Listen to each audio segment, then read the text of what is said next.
Assalamualaikum warahmatullahi wabarakatuh. Alhamdulillah rabbil alamin. Allahumma shalli ala Muhammad wa ala ali Muhammad. Pemirsa Khilafah News dimanapun Anda berada, salam jumpa kembali bersama saya Aziz Rahman di program kabar edisi Rabu 13 April 2022. Insya Allah beberapa menit menemani Anda mencermati dan menelaah berita paling menarik dan paling populer hari ini bersama narasumber yang kompeten di bidangnya dan tentunya dari sudut pandang Islam. Baiklah pemirsa, inilah kabar petang selengkapnya.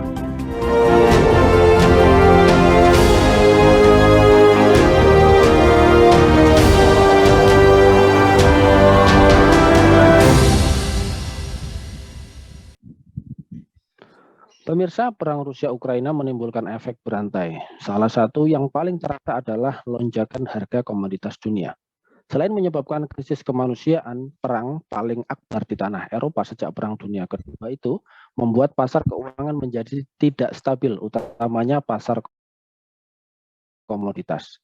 Organisasi Pangan dan Pertanian Dunia (FAO) melaporkan indeks harga pangan pada Maret 2022 berada pada 159,3, melonjak yang tertinggi sepanjang masa.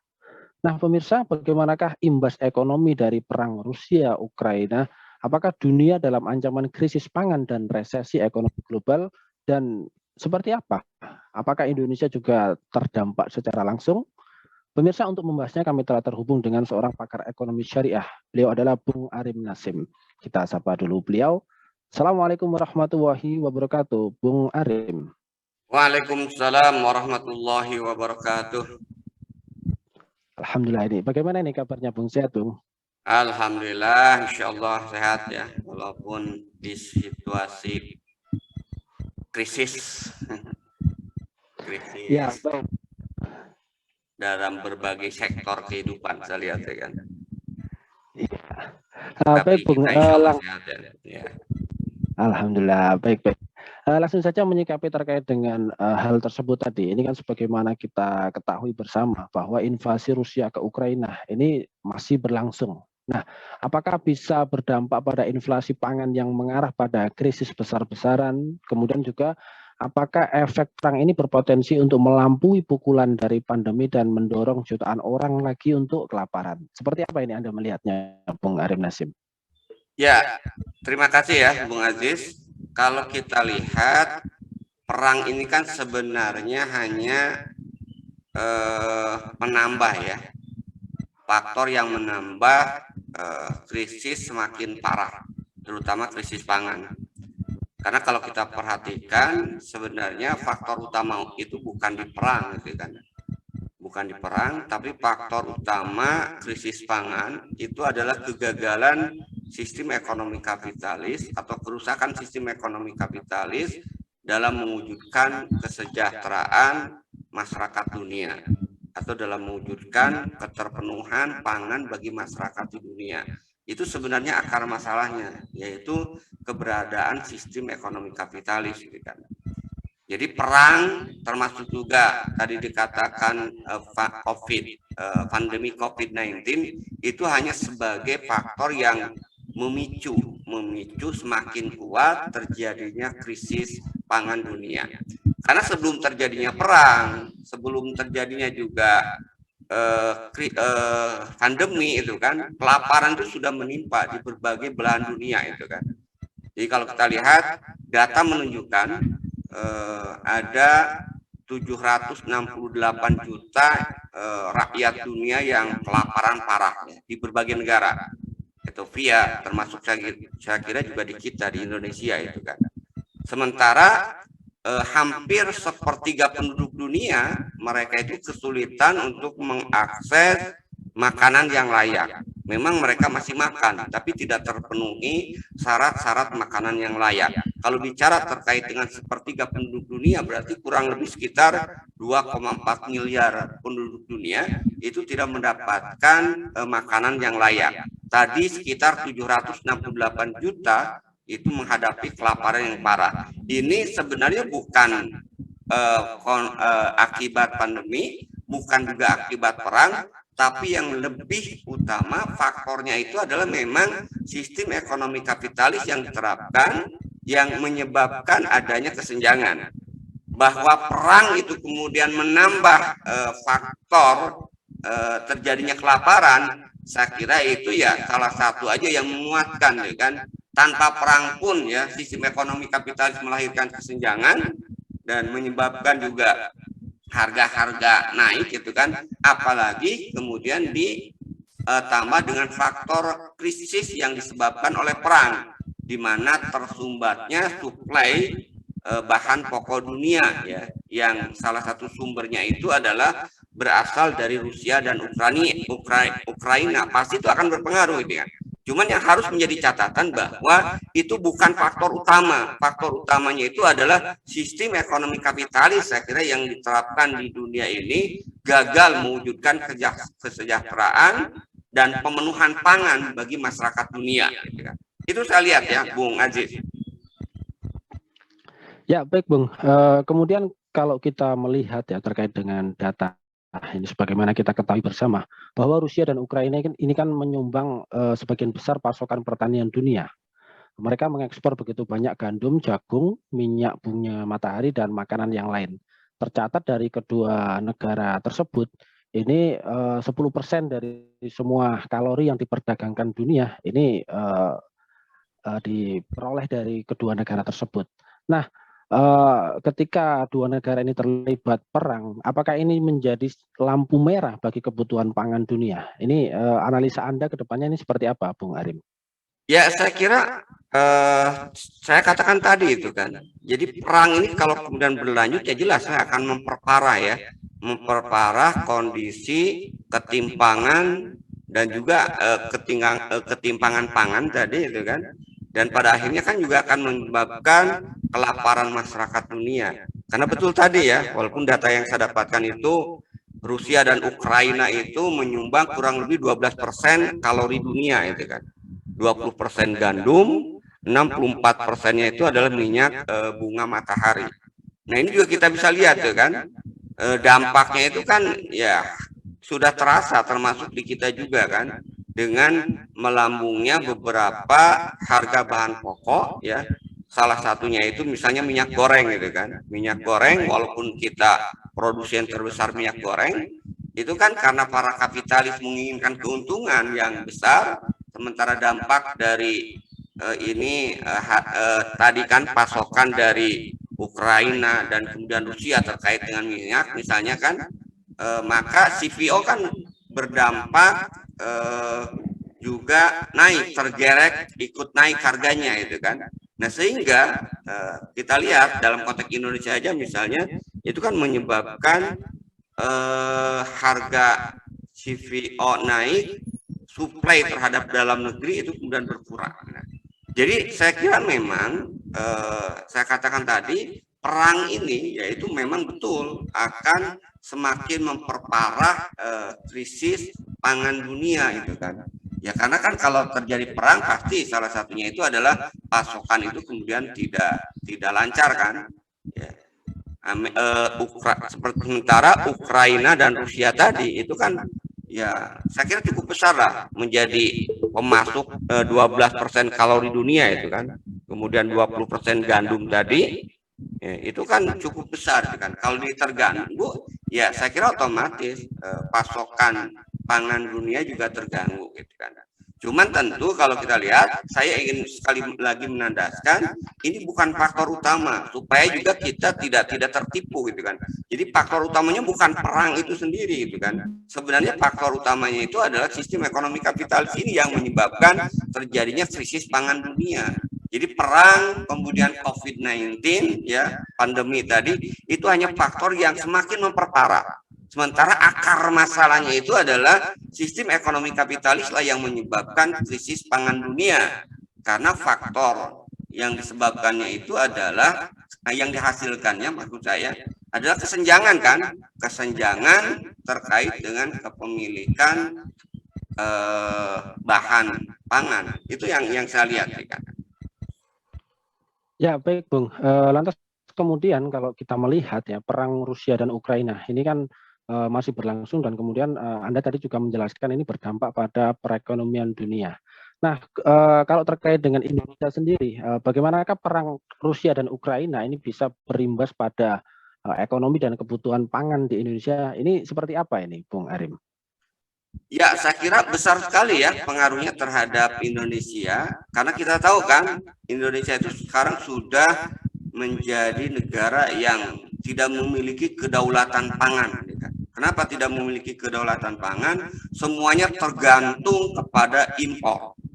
Nah, sehingga kalau kita perhatikan ya, dari krisis Ukraina ini kan dampak yang langsung dirasakan. Perang Ukraina Rusia, perang Ukraina dan Rusia ini kan dampak yang sudah kita rasakan di negeri ini, itu kan akan yang pertama tadi ya, saya contohkan tadi itu kan, harga CPO dunia naik gitu kan. Harga CPO dunia naik, apa yang terjadi? Masyarakat dihadapkan pada kesulitan minyak goreng. Kenapa? Karena para produsen itu lebih senang menjual ke luar dibandingkan untuk memasok dalam negeri. Itu yang pertama, yang sudah sangat terasa bagi kita.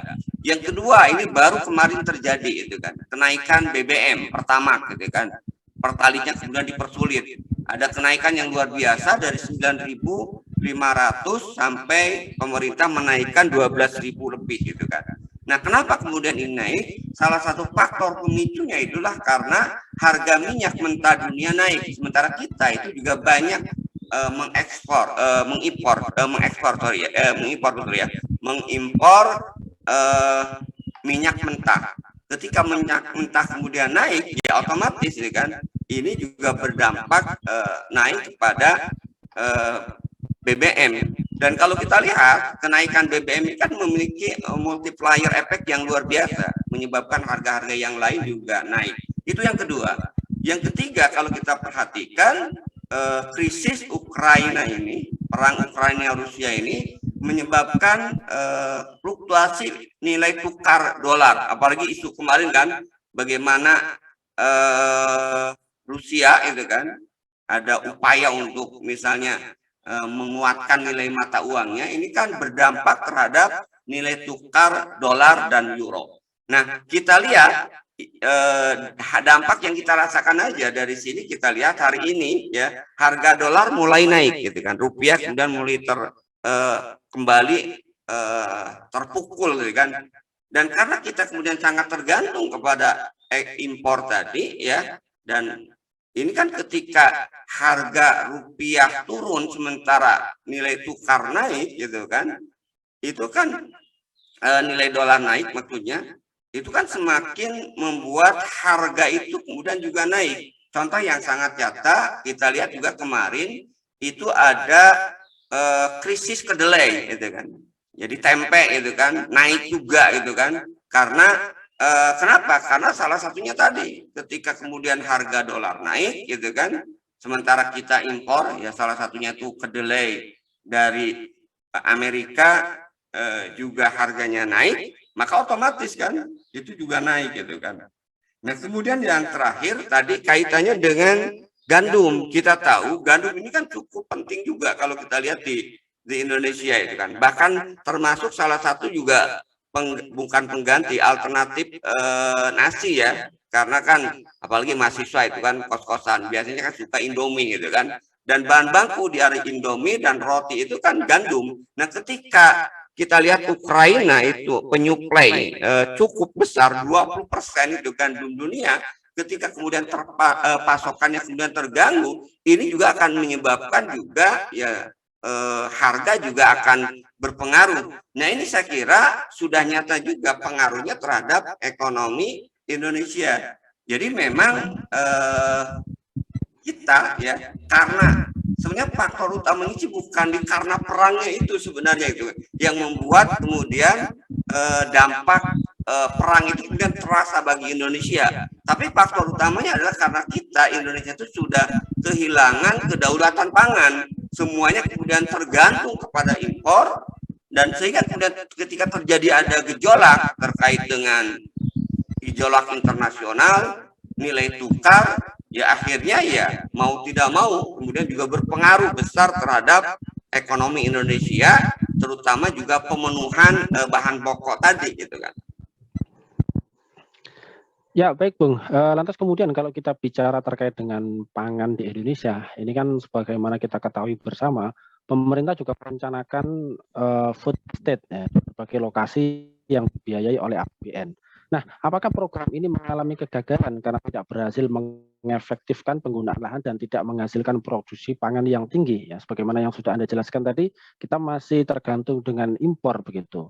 Apa asumsi yang melatar belakangi keputusan food estate sebagai agenda ketahanan pangan dan gizi, kemudian tidak mencapai hasil dan target. Jadi kira-kira apa ini akar kegagalan dari yang direncanakan oleh pemerintah terkait pangan ini? Jadi kalau saya lihat, saya baca dari beberapa pengamat ya yang ahli juga di masalah pangan ini ya kan. Saya kira akar masalahnya itu proyek ini tidak terintegrasi gitu kan. Jadi proyek food estate ini itu tidak terintegrasi ya, dan apalagi rejim sekarang ya, pengalaman yang lalu juga pada masa rejim Orde Baru yang mungkin lebih rapi ya, lebih sistematis, terencana, itu gagal gitu kan. Nah, apalagi rejim ini yang pendekatannya hanya sekedar proyek dan proyek gitu kan, tidak memiliki perencanaan yang matang, itu sudah bisa dipastikan sebenarnya ini juga merupakan proyek yang gagal berikutnya. Nah, kenapa? Karena tadi kalau kita lihat itu tidak terintegrasi ya terkait dengan perencanaan food estate ini gitu kan. Salah satunya adalah dua, saya kira yang tidak terintegrasi itu adalah antara penyiapan lahan dengan infrastrukturnya gitu kan. Karena kan bukan hanya semata-mata lahan itu kan, tapi juga harus disiapkan infrastruktur yang terkait dengan kelancaran dari pengelolaan lahan tadi. Misalnya ada lahan dibuka, tapi kalau misalnya irigasinya, pengairannya tidak memadai kan tidak optimal. Belum juga bicara terkait dengan kebijakan lain yang lainnya, misalnya pupuk ya, pupuk dan obat-obatan.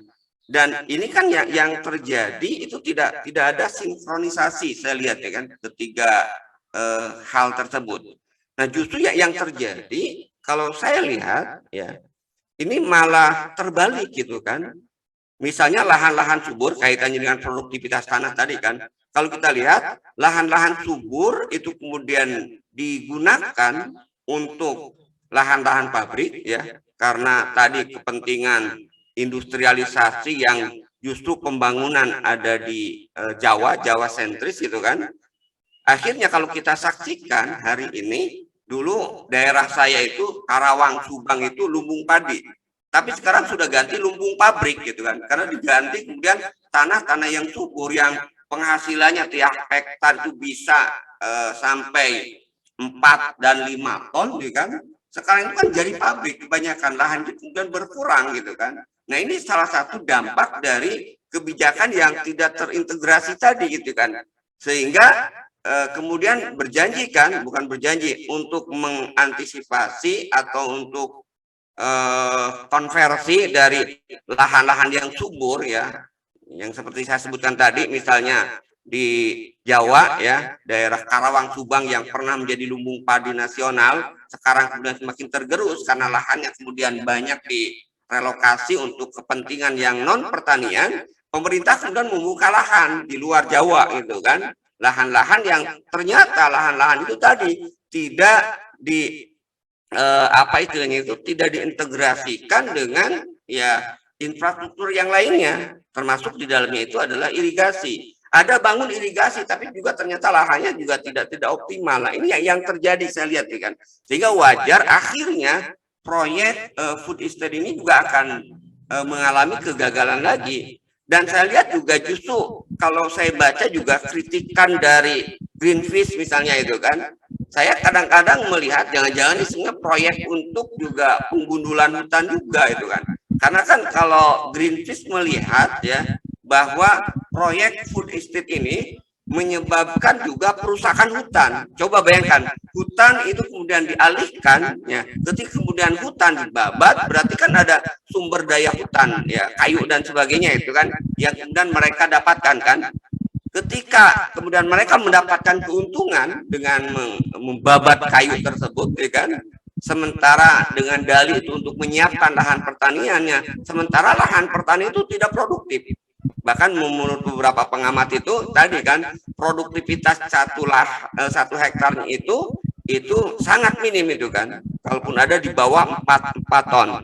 Tapi kerusakan yang terjadi itu kemudian muncul masalah baru, yaitu kerusakan akibat pembalakan hutan tadi. Nah, ini kan menunjukkan bahwa tidak terintegrasinya itu kan antara kebijakan-kebijakan yang satu dengan yang lainnya, sehingga akhirnya ya sudah bisa dipastikan itu kan, proyek food estate ini itu juga akan mengalami kegagalan lagi seperti proyek yang pernah dijalankan pada masa Orde Baru. Bahkan kalau menurut saya itu sekarang lebih parah gitu kan.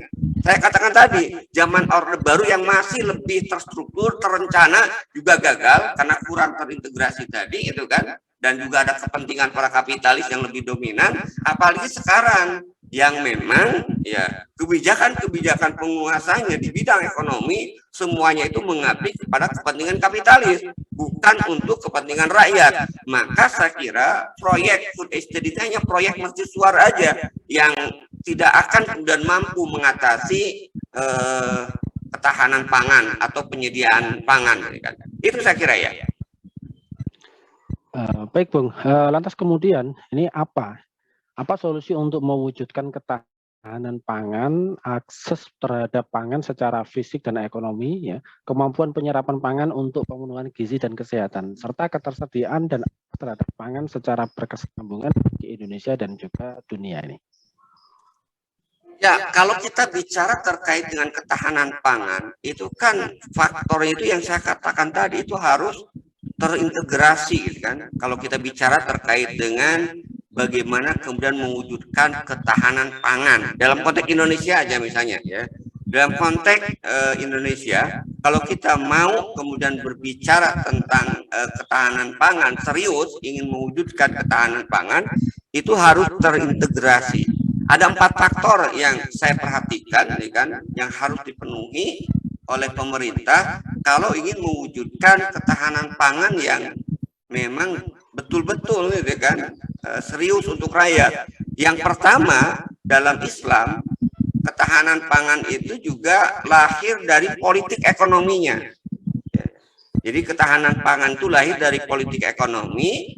Politik ekonomi Islam itu adalah menjamin kebutuhan pokok setiap individu. Itu yang pertama, faktor pertama kalau kita bicara terkait dengan ketahanan pangan.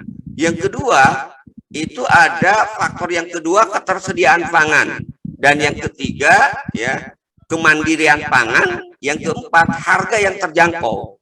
Ini saya kira faktor yang bisa mewujudkan adanya ketahanan pangan. Terkait dengan jaminan kebutuhan pokok misalnya, ini kan peran negara harus dominan. Tidak boleh kemudian penyediaan kebutuhan pokok diserahkan kepada mekanisme pasar. Maka kalau itu diserahkan kepada mekanisme pasar, walaupun produksi melimpah, maka apa yang terjadi? Tetap aja rakyat akan kesulitan mendapatkan pangan tersebut. Contoh nyata itu adalah terkait dengan minyak goreng itu kan. Produksi kita melimpah itu kan minyak goreng. Tapi rakyat kemudian tidak mendapatkan harga yang wajar, ya kan? Tapi mahal, ada tapi mahal, murah tapi kemudian sulit, ya kan, sulit mendapatkan maksudnya, padahal produksi melimpah. Ini kan terkait dengan regulasi kebijakan negara terkait dengan jaminan kebutuhan pokok terhadap masyarakat. Yang kedua, kalau kita bicara ketahanan pangan, ketersediaannya gitu kan. Jadi ketersediaan ini kan terkait dengan 2 hal yang paling utama. Pertama lahannya, lahan pertaniannya, yang kedua infrastruktur yang lainnya. Nah, infrastruktur yang lain itu ya terkait dengan sarana transportasi, pasar kemudian yang transparan dan juga tidak ada pasar monopoli gitu kan.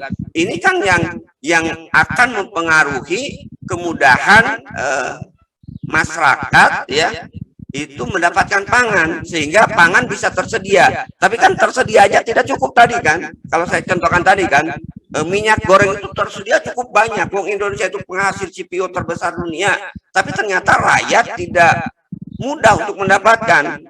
Ada dengan harga mahal. Kenapa? Karena poin pertama tadi, peran negara tidak memberikan jaminan terhadap kebutuhan pokok rakyat. Kemudian yang ketiga itu kemandirian pangan. Nah tentu konteksnya ini kita ini sekarang sudah nyaris itu kan tidak ada yang namanya kemandirian pangan. Semuanya itu kemudian selalu menggantungkan pada impor.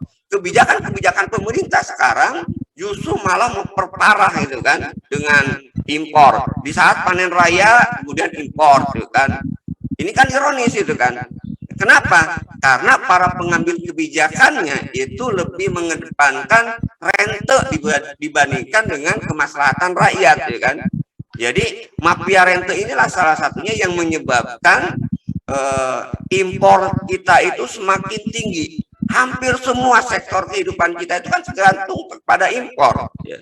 Seperti kedelai tadi, kemudian juga minyak, ya, minyak bumi BBM itu kan, yang dulu kita menjadi negara pengekspor, sekarang justru pengimpor. Belum pangan-pangan yang lainnya, buah-buahan, agribisnis dan lainnya, semuanya kemudian tergantung kepada impor. Kenapa kemudian tergantung kepada impor? Bukan tidak ada lahan yang bagus di negeri kita, tapi penyebabnya itu adalah kebijakan negara yang memang itu didasari oleh kepentingan tertentu yang ingin mendapatkan keuntungan dengan cepat melalui rentenya tadi. Maka ya tadi mereka nggak peduli di saat apa istilahnya itu panen raya kemudian impor. Nah ini kan mematikan saya kira juga pertanian atau industri dalam negeri.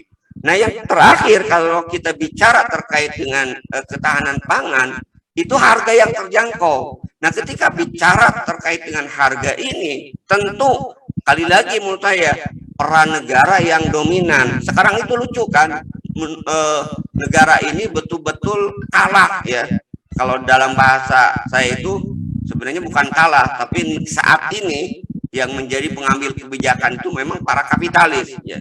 Jadi akhirnya dengan peran negara yang minimalis, negara kemudian diatur oleh para kapitalis, harga itu mereka yang seenaknya kemudian menentukan. Contoh tadi dalam kasus CVO ini yang sangat ironis itu kan. Kenapa kemudian mahal? Kenapa? Karena negara tidak berdaya. Padahal kalau kita perhatikan, ini nanti kaitannya dengan ketersediaan yang pertama lahan. Lahan itu kan sebenarnya milik negara itu kan. Yang ditanami sawit itu kebanyakan itu adalah lahan milik negara, diberikan pada para kapitalis. Bahkan mereka diberikan subsidi juga untuk bisa menanam. Tapi anehnya ketika mereka kemudian hasil tanam tadi, CVO tadi yang dihasilkan dari sawit itu, ketika kemudian harga minyak mentah dunia naik, mereka malah menaikkan, seenaknya aja itu menentukan harga. Kenapa mereka seenaknya menentukan harga? Lagi-lagi peran negara yang sangat lemah. Bahkan justru negara malah mensubsidi itu kan. Ini yang saya lihat itu kan. Jadi ini tidak terwujud kemudian ketahanan pangan, ya faktor utamanya itu tadi itu kan, politik ekonominya nggak jalan, politik ekonomi yang sesuai dengan syariat Islam tentu maksudnya itu kan, politik ekonomi yang pro rakyat, politik ekonomi yang dijalankan oleh pemerintah, politik ekonomi kapitalis yang hanya menguntungkan para kapitalis, menyebabkan rakyat kemudian kesulitan dan sengsara bahkan kelaparan gitu kan. Nah itu saya lihat ya kan, sehingga kalau kita ingin mewujudkan Indonesia itu menjadi negara yang kembali berdaulat dalam masalah pangan, ya maka 4 faktor tadi itu saya kira harus dibuat regulasi yang sangat kemudian radikal bahasa saya gitu kan, dan tentu itu hanya terwujud ketika yang diterapkannya itu adalah politik ekonomi yang berasal dari Islam, yaitu politik ekonomi Islam. Dan politik ekonomi Islam meniscayakan peran negara begitu dominan dalam mengelola sumber daya termasuk di dalamnya terkait dengan masalah pangan ini. Itu saya kira ya Bung Aziz yang saya sampaikan. Ya baik Bung, terima kasih atas pencerahan-pencerahannya ini dan juga terima kasih sudah hadir di Kabar Petang pada edisi kali ini. Insya Allah nanti kita ketemu lagi di lain waktu dan juga di lain kesempatan. Terima kasih Bung Arim Nasim, semoga Anda dan keluarga senantiasa sehat dalam lindungan Allah Subhanahu Wa Taala. Assalamualaikum Bung Nasim. Waalaikumsalam warahmatullahi wabarakatuh. Baik pemirsa, demikianlah kabar petang pada edisi kali ini. Semoga Anda mendapatkan banyak manfaat dari acara kami. Jangan lupa saksikan kami besok di jam dan channel yang sama. Dan jangan lupa juga like, comment, share, subscribe, serta klik tekan tombol loncengnya agar tidak ketinggalan update terbaru dari Khilafah News. Karena hanya di sinilah Anda akan mendapatkan informasi aktual, terpopuler, dan tentunya dari sudut pandang Islam. Akhirnya saya Aziz Rahman beserta seluruh kru yang bertugas undur diri. Wassalamualaikum warahmatullahi wabarakatuh.